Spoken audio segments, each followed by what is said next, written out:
Olá, dando continuidade à nossa matéria sobre a doutrina de Deus, nós vamos falar um pouco agora sobre a existência de Deus. Interessante que a Bíblia ela não se preocupa em provar a existência de Deus. A Bíblia ela parte do pressuposto que Deus existe.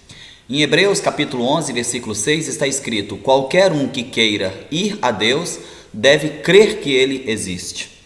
Então, o nosso estudo sobre teologia, sobre doutrina de Deus, não tem a intenção de provar que Deus existe. Na verdade, nós estamos estudando um Deus que nós cremos que existe. Crer em Deus, ou seja, ter fé, é o ponto inicial na relação entre Deus e o homem. As Escrituras declaram: disse o tolo no seu coração, não há Deus. Salmo 14:1.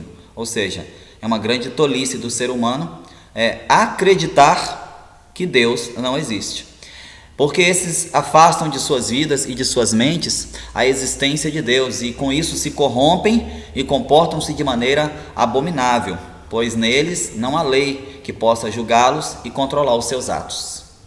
Deus é o seu Criador, bem como o gerador da vida e de tudo que tem fôlego, bem como do sol, da lua, todos os exércitos dos céus, toda a natureza, inclusive o homem, estão sujeitos a Deus, pois a vida procede dele e é através dele que nós somos sustentados. Essa é a nossa crença básica e a nossa fé na existência de Deus.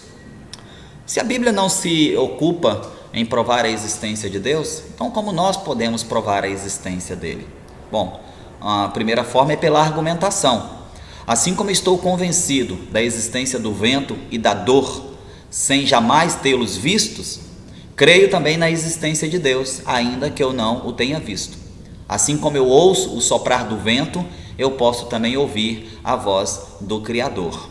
Lembre-se que Jesus disse àquele sábio, quando foi encontrá-lo de madrugada, e a intenção do coração daquele homem era conhecer mais a Jesus.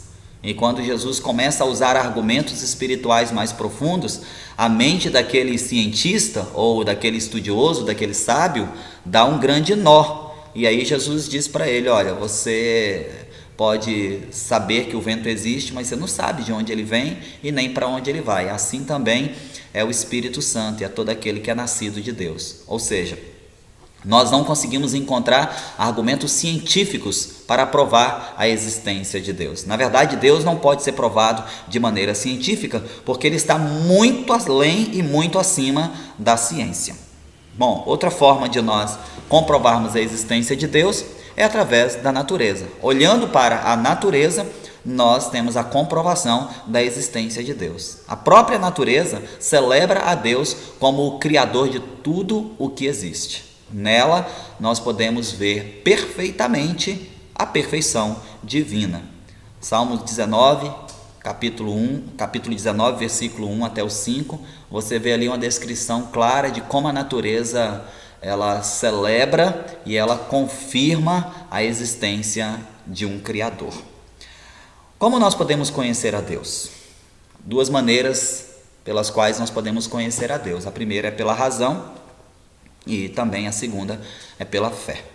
Pela razão é usando o raciocínio, e foi dessa maneira que teólogos e filósofos puderam e continuam nos apontando argumentos, através dos quais a nossa razão pode chegar a conhecer a Deus.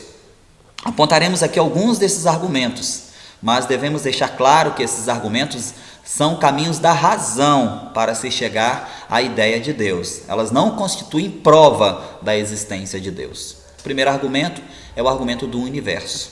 O desígnio e a formosura do universo implicam na existência de um arquiteto perfeito.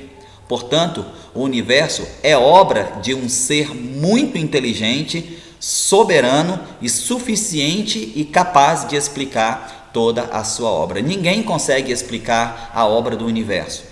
Por mais que se criem teorias e tentativas de argumentar e explicar os fenômenos e os acontecimentos no universo, ninguém consegue explicá-los na sua totalidade. Tanto é que a ciência hoje tem apenas teorias para explicar os acontecimentos do universo. Se são teorias, é porque não podem ser comprovadas completamente. E por que não podem ser comprovadas? Porque somente o Criador é que tem total domínio e informações plenas e completas sobre a obra da sua criação. Um outro argumento para conhecermos a Deus e provarmos também a sua existência é o argumento da história. A marcha dos eventos na história universal mostram que há evidências de um poder e de uma providência dominantes. Ou seja, quando você olha para a história, você percebe claramente que tem um ser inteligente, soberano, magnífico, governando tudo, controlando todas as coisas. Os eventos que marcam ou que marcaram e continuam marcando a história da humanidade jamais poderiam ser dirigidos e controlados por um ser semelhante ao homem. Alguém muito mais inteligente, muito mais dotado de capacidades extraordinárias, com certeza está dirigindo e controlando toda a história. Inclusive, a sua própria história está sendo controlada pelas mãos do Criador. Outro argumento é o argumento da crença universal. A maior parte dos ateus imaginam que os teólogos tenham inventado a ideia de Deus e depois apresentaram ao povo. Mas os teólogos, eles não inventaram as estrelas, assim como os botânicos não inventaram as flores. Esses argumentos, eles existem muito antes dos teólogos ou dos botânicos existirem. Nós podemos provar a existência de Deus e conhecer a Deus pela fé. Conforme Hebreus capítulo 11, versículo 1, que diz: a fé é o firme fundamento das coisas que se esperam, e ela é a prova daquilo que não se vê. Ou seja, Deus não pode ser visto, mas nós podemos acreditar nele pela fé. Mesmo que não o vejamos, a fé prova que ele existe. Em Hebreus capítulo 11, 3, diz que pela fé sabemos que o mundo e as estrelas foram feitos mediante uma ordem de Deus, e eles foram feitos do nada. Existem algumas crenças errôneas sobre Deus e sobre o universo, e uma delas é que o universo foi criado a partir de uma matéria. Mas a Bíblia afirma, e pela fé nós cremos, que o universo foi formado a partir do nada. O universo não foi formado a partir de Deus. Não, o universo foi formado por Deus a partir do nada. Deus está acima do universo. Assim como ele está no universo, ele é imanente, mas ele também é transcendente, ou seja, ele está acima e ele está fora do universo. Deus é muito maior que o universo. Romanos capítulo 4, versículo 17, afirma que Deus chama as coisas que não são como se já fossem. Assim como na criação, Deus chamou as coisas que não existiam e elas passaram a existir. Você sabe que foi por uma palavra da boca de Deus, uma ordem saída da boca do Criador, que as coisas passaram a existir. Hebreus capítulo 11, versículo 6 diz: ora, sem fé é impossível agradar-lhe, porque é necessário que aquele que se aproxima de Deus creia que ele existe.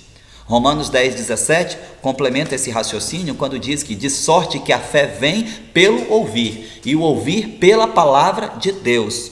Isto é, para ter fé é necessário conhecer a palavra de Deus.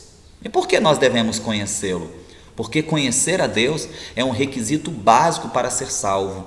Isso está lá em João capítulo 17, versículo 3. Todavia, os homens não conseguiram chegar a um pleno conhecimento de Deus. Por isso Deus tomou a iniciativa e se manifestou em carne.